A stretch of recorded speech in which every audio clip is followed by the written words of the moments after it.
Hello, everybody. My name is Bruce Montgomery, and this is my colleague, Tracey Priest.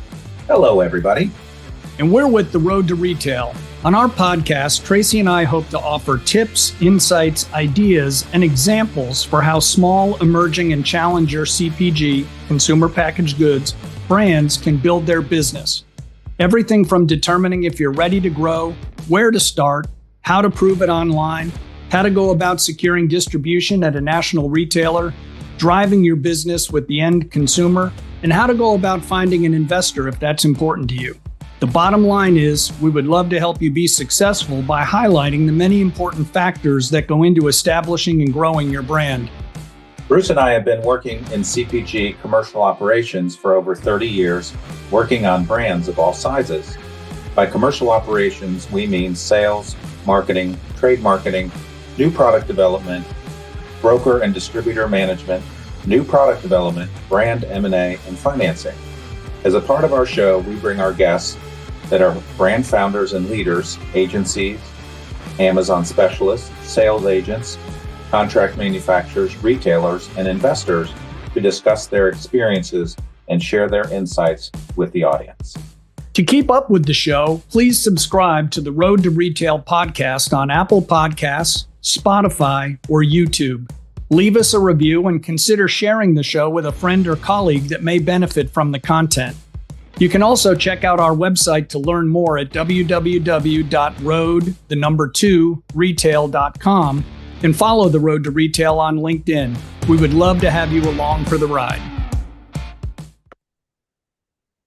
Welcome, everybody, and welcome to the latest episode of Road to Retail, where we interview and discuss hot topics within the CPG industry.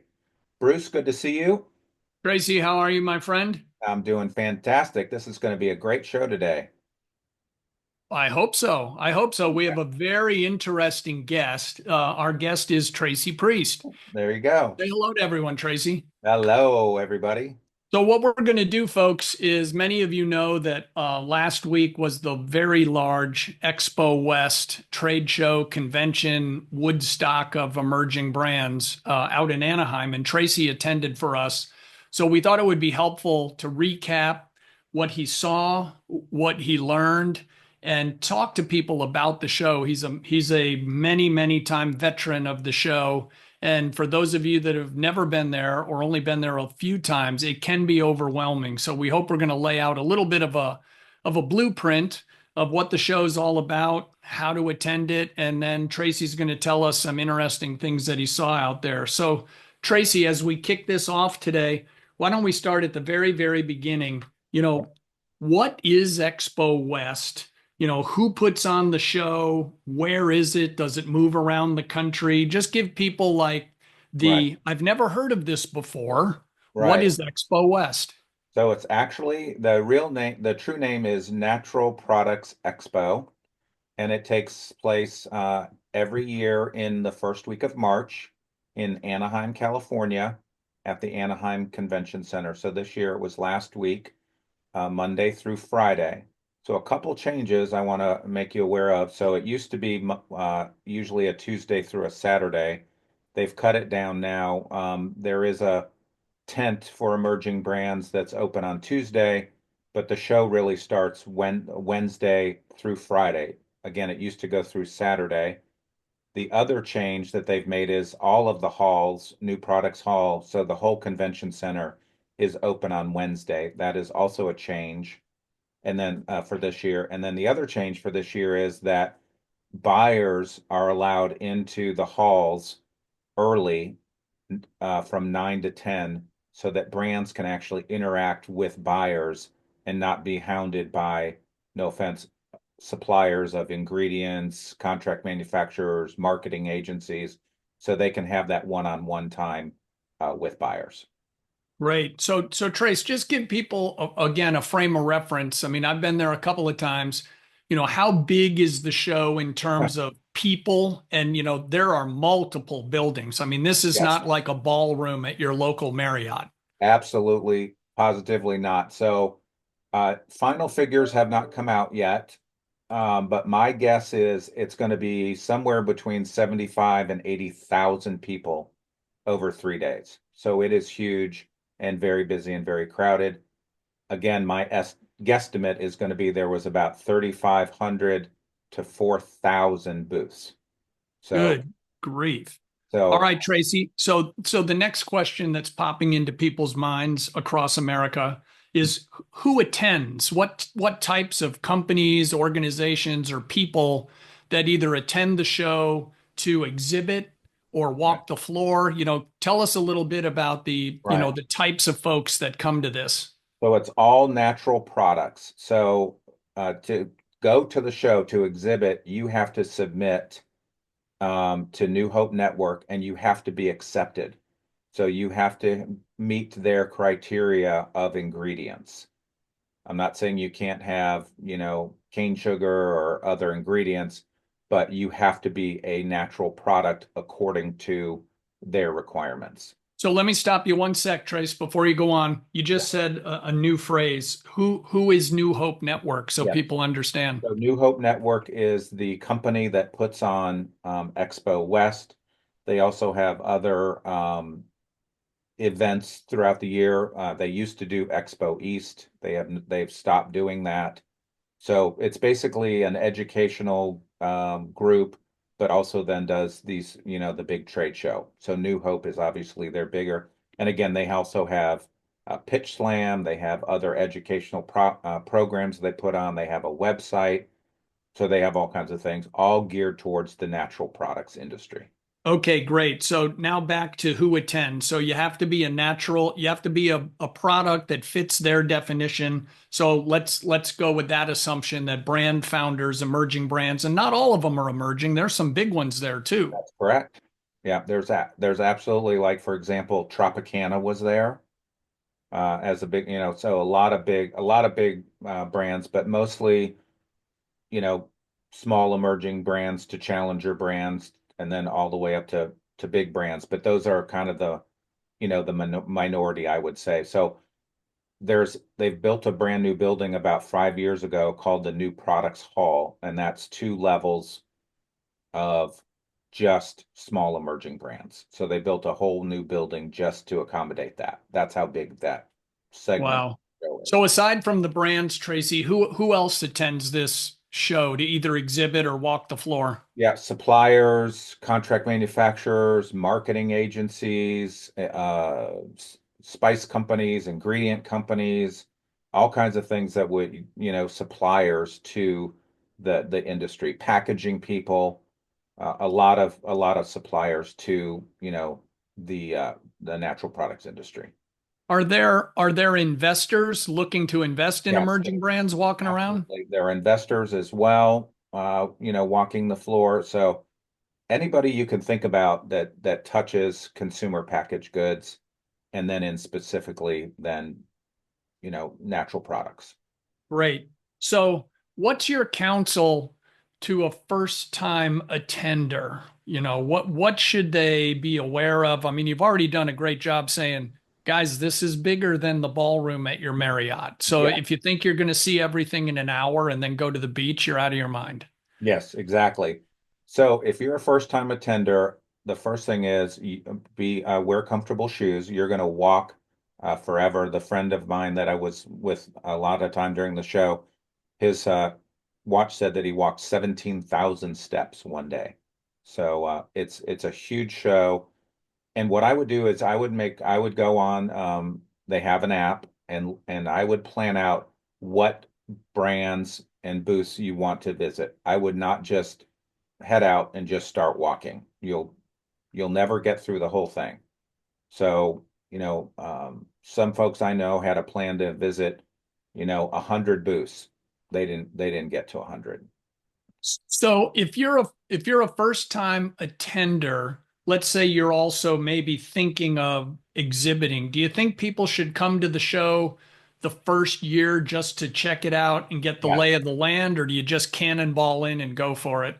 I would walk the show the first year, and really this will help you educate yourself on, okay, who are my competitors? What are they saying? What kind of products do they have? You can sample the products. So I would go the first year and check it out and see, what is going on, who's attending. And if your main competitors are there and you're not, then I would definitely consider exhibiting the next year for sure. Great, great. Yeah, it's a big investment. So making sure that it's really what you want to do and that you understand what it takes to, kind of break through.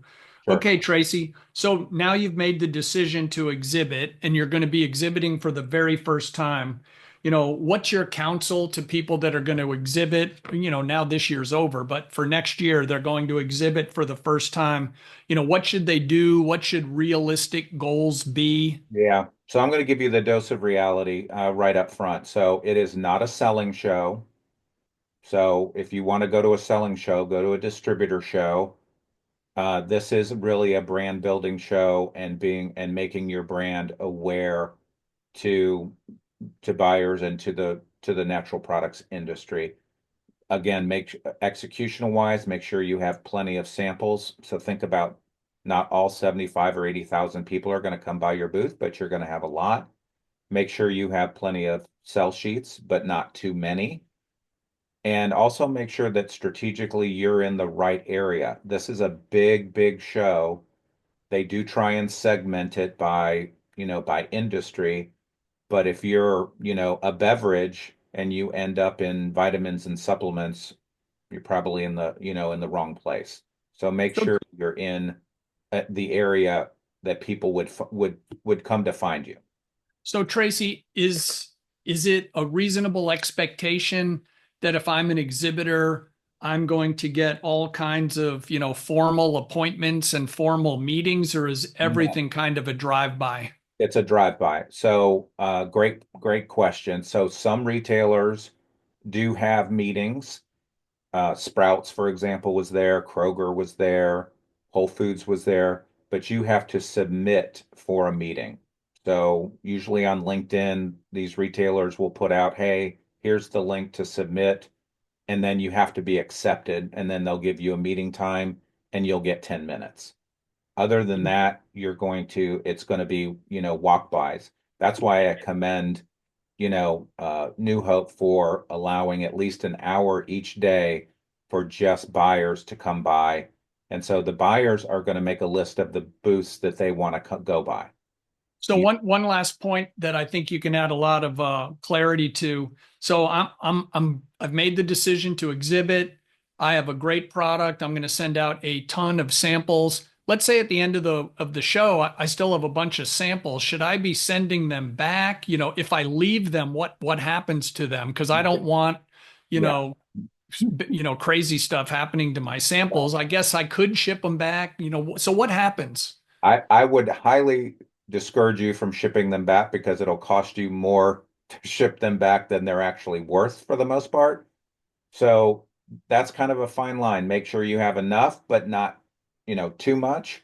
And then New Hope has the ability for you to donate the rest of your product to local food banks. I think they have 4 or 5 within the Anaheim area that you can donate your samples to. And then you can just leave them in your booth and they will come get them. Excellent, excellent. Yep, absolutely. So, Bruce, before we continue, why don't you tell us about our newest sponsor? I would love to, Tracy. So, the newest sponsor here of the Road to Retailers is Pathfinders Advertising. Pathfinders has been recognized 2 years in a row as a best place to work. Pathfinders is known for its expertise in consumer packaged goods, financial services, social media marketing, and award winning multi channel campaigns. As one of the largest remote first agencies based in Indiana, Pathfinders prides itself on creating innovative approaches to branding and advertising that help emerging and established brands grow year over year. So, welcome aboard, Pathfinders. And for any of you out there that need some advertising help, you can either contact them directly or you can hit Tracy or me up with an email and we can connect you to their dynamite head of business development, Vicky Holland. Awesome. Very exciting. So let's Yep. continue on with the show and talk about Expo West, Bruce. Okay, so Trace, what else goes on at Expo West? Is it just this like mosh pit of booths, or are there educational programs? Are there Uh, industry presentations? What goes on? Absolutely. So New Hope does a great job of educational programs. They have a program called B School where they'll have several different presenters that you can attend and they'll talk about a variety of educational topics. They'll also have programs and or presentations on sustainability, maybe a change in policies. And then a big one this year, a big hot topic, which we'll also talk about later, is also GLP-1. So that was also a big hot topic. So they do industry presentations, educational programs. They also have a pitch slam for small emerging brands that you have to apply, and then they will have 2 days of a pitch slam, an intro or a first round, and then a second round, and then a final, which anybody can attend. And Tracy, for those who might not know, can you give us just a couple of seconds on what is a pitch slam? So that is where you would present your brand to retailers, investors, whoever wants to attend, and you're basically pitching your brand, and then they award you. I think if there's a monetary prize as well as just the industry claim that you were a pitch slam winner. Excellent. I mean, I sat in on those, and I think they're really cool, and it's a good way to get your brand out in front of some influential people quickly. Tracy, and I'm sure there must be a lot of it's more important to some than others, but I'm sure there's a bunch of organized networking events too, so that if you meet someone interesting, you can say, "Hey, I'll see you at the Yeah. XYZ reception." So there's investors who have, evening events. There are brands that have evening events. So there's plenty, and then there's marketing and branding companies. Some brands will have a cocktail hour, towards the end of the show. So there's all kinds of social and networking, and I encourage you to do as much networking as your feet can handle because that is a great way to learn and to network with other people within the industry. Yeah, and I can validate everything Tracy just said. I mean, I've been to this show 3 or 4 times, and it's not cheap to attend. And if you're not Metro Los Angeles, it's not cheap to get there. But if you work the show from the opening bell to the final bell, I'd be shocked if you don't think you get your money's worth. Okay, Absolutely. Tracy, getting into the fun stuff. What Yes. were some of the biggest trends, you saw at Expo this year? In the past, yeah, I don't even know, 5, 6 years ago, we were all overwhelmed with, healthier beverages and CBD. So what were the bell ringers this year as you walked the floor? So the bell ringers this year was two things: protein. So if whatever product you can stuff protein in. Think about it all from all just the weirdest protein thing I thought saw was a protein enhanced pretzel, and then better for you beverage. Everybody wants to be Olipop. Uh, so lots of beverages filled with adaptogens, mushrooms, protein, collagen, you name it. So better for you beverage was definitely huge. Those were probably the biggest two. And then again, functional foods with adaptogens, probiotics, hydration was huge. So that was also another big one. Probiotics. So lots of food products with probiotics in them. Clean energy was another one that I thought was really interesting. So what I mean by that is caffeine infused drinks, but Hmm. the clean part of caffeine, and then everybody is on the GLP-1 movement. That was huge, from jerky to bars to pretzels, beverages, chips, you name it. So Tracy, is there also protein infused beer to go with the protein infused pretzels? That could be a No, great combo. no, but that's a great idea. So if anybody in our audience wants to come up with that, I'd highly recommend that. And true or false, the mushroom products, were they the fun mushrooms or no? No, they were not. Oh, gosh, that's another one that would probably be a big seller. Okay, Exactly. so So wait, I let's. got two more things I Oh, want I'm sorry. Go to. ahead. So there's also a new certification that's hot. It's called ROC, so it stands for Regenerative Organic Certification, and that means they're talking about the soil health. So Interesting. they're taking, the farms and making them regenerative farms and basically re-energizing the soil to be healthy to grow uh, products that would go into other, into different kinds of brands. And was that anything from the earth, or was it the bigger categories like coffees were looking for Yeah, this rock coffee. certification? Yep. There's coffee, beans, all kinds of stuff. Interesting. Okay, so now let's go to the other side. What were some of the, Yeah. I don't want to say weird, but what were some of the things that were a little bit unusual that people were out there, really going for it and you're like, well, it might work. Yes. So this segment of the show is called The Wild and the Weird. So, Okay. and don't be, and I'm not naming any brands, by the way. So, dates coated in candy flavors, chocolate made from mesquite, caviar made from chia seeds. This was my favorite, dairy-free egg yogurt from upcycled pasteurized eggs, protein-charged almonds, and then chickpea oatmeal. Well, I'm not sure what an upcycle egg is, but I Not guess either. I'll be looking for those. So Those are, the hey, you main know what though? products. Just think about stuff that's in your kitchen or in your house that years ago, the first time you bought it, you were like, "What in the heck?" And now it's part of your Yep, operation. So who knows, man? I salute anyone who has the courage to try something. So good for them. All absolutely. right, Tracy. So based upon whether it was the chatter, the activity at the booth, what maybe the investor people were saying, who appeared to be or the retailers, who appeared to be the hottest brands at the show? And was there anything common among them where you're like, man, all of them had X? So the two biggest themes I saw a lot of are, first of all, this is great for our small emerging brand audience.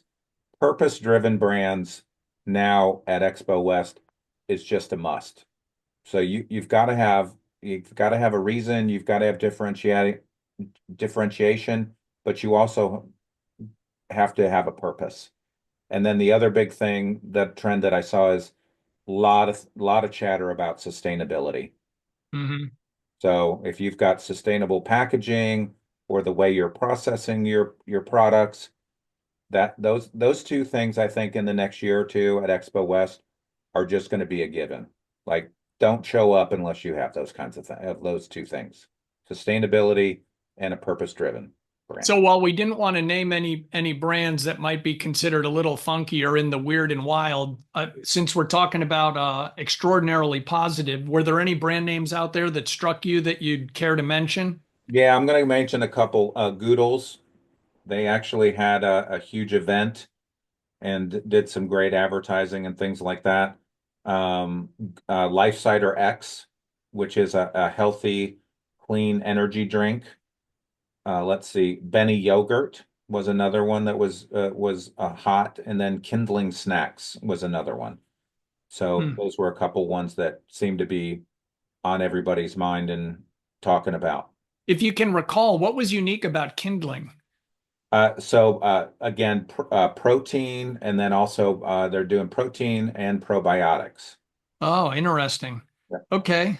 So now you've educated people on the show. We advise them for the very first time to just kind of attend and walk the show. Give people a sense of what it might cost to really, and I'm not talking the 5 level things like an Applegate Farms or someone huge, but what might it cost if people start thinking, I'm going to pencil something into my Yeah. 2026 So fiscal I budget? talked to one brand that told me that they were going to come in at around $60,000. So it can be I mean, you can do it for cheaper, but I'd say the range is probably 30 to $60,000 between the cost of the booth, getting there, samples, sell sheets, uh, all of that. And then you've got all your extras, carpet, lighting. Then you're going to have to pay someone to create the booth. You're going to have to pay to have the booth shipped. You're going to have to pay somebody to probably, put it together. So, audience, this is not a tabletop show. This is not, hey, let's throw out a table and put a table skirt on it and throw some samples. This is the big time. This is where you want to show off your brand and your capabilities to a very, very large audience. So your the way you sketched out the expenses is really helpful, but if someone wanted to really know, do they go to the New Hope website? I'm Yes, sure go there to the must New be Hope. something. Yes, go to the New Hope website. So a lot of the people that, exhibitors were there already picked out their booth for next year. So be aware that, you're going to be in the lower tier of choosing where your booth is, but just make sure you're in the right section. Again, you don't want to be, in vitamins and supplements if you're not a vitamin supplement, or Right. you're a beverage and you're over in, you know, health and beauty. So, Tracy, you already touched on this, but I think it's important to reiterate, especially since we just possibly scared some people about the cost of attending. But can you please just reiterate that this isn't a selling show and then what it's for? So it's for brand building, it's for networking. If you get buyers from retailers come by, that's a plus, but there's no guarantee. Again, it's not a selling show. But I will tell you that if you go, you do have a better chance, obviously, of getting some traction and getting some retail attention. And then I think that the more times you go, I have a brand I know that's been, probably 5 or 6 years in a row. Now the buyers are like, oh, I remember you from last year. So it's all about repetition and being consistent. Well, and the other thing I would just add is while it's not necessarily a selling show where you're going to be, taking orders right there, Yeah. it's a bit of a selling show because you're selling your brand to all the people that come by, and it can lead to, subsequent meetings, et cetera, et cetera. And that's going to drive us home here to our last point of our discussion, which Tracy and I talk about all the time. So, Tracy, can you talk about, you know, kind of cataloging people you meet, the importance of following up? Are there any tools that Expo West provides so that you can quickly log cards, et cetera? So you walk out of there and say, man, I met 118 people. Right. So there is a badge reader that you can rent. I highly recommend that you get that so you can scan everybody's badge. And at the end, it'll spit out in an Excel sheet all of those people, email address, phone number, address, everything. So I think that's definitely worth the investment for the 3 days of the show. And as far as follow-up goes, so the show is, Wednesday through Friday. Realize that a lot of people also have follow-up. So I started following up a little bit on Monday, and everybody wrote back and said, hey, can you give me a few days to dig out? So what I would recommend is just wait a couple days and then say, reach out. Hey, it was great to meet you. Just as a reminder, this is what my brand is about. Here's my sell sheet. I would love if you didn't get samples at my booth because some buyers don't want to take samples because they don't want to take them home with them. I'd love to send you samples. And then here's the ask. I'd like to set up a meeting with you, a phone call or in person, but mostly phone call, to talk to you about in more detail about my brand and how we could work together and how I could support you, Mr. Retailer. So make it a two-way street. Don't make it all about you. Like, oh, I just want to tell you about my brand. Realize that Right. it's a partnership. Yep. And another thing that Tracy and I, not only for Expo West, but when we interviewed a dozen retail buyers at some of the biggest retailers in the country, keep things short. Okay. Because you have to understand these people just met probably 200 people. So don't send them, war and peace in your email, like a three short paragraphs. It was great to meet you when we discussed X. As a reminder, my brand is Y. And then, as Tracy said, my ask is Z. And if you want to attach anything, keep it super short, like not only a sales sheet and maybe like a one or two pager on your brand. Don't send them the 80-page deck because that's what the delete button is for. You know, you want to get them on the phone and start talking and building that relationship. Give them lots of reasons to want to say yes and go a little further. Because if you send them the kitchen sink in an email, they'll be like, yeah, I already have 19 gluten-free chocolate chip cookies. So see ya. And All right. let me Tracy, any reiterate, final thoughts here? let me reiterate, don't send your whole sales presentation because then they don't have a reason to meet with you. Send a little teaser deck, like Bruce said, one or two pages, send your sell sheet. But don't mail in your presentation. That's what a phone call is for. If you mail it in, then they don't have any reason to call you, talk to you. Exactly, exactly. All right. Well, folks, I hope you found this helpful. I've not attended the show as many times as Tracy, but it is hard to, if you've never been there, you think we're BSing you as to how big it is. And I can assure you we're not.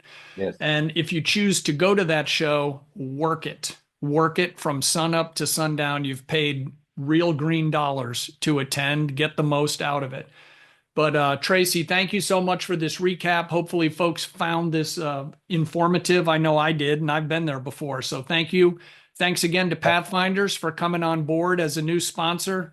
Bring us home, Tracy, the big finish. Absolutely. So thanks, Bruce. This was a great discussion. I hope people found it helpful. I know they will.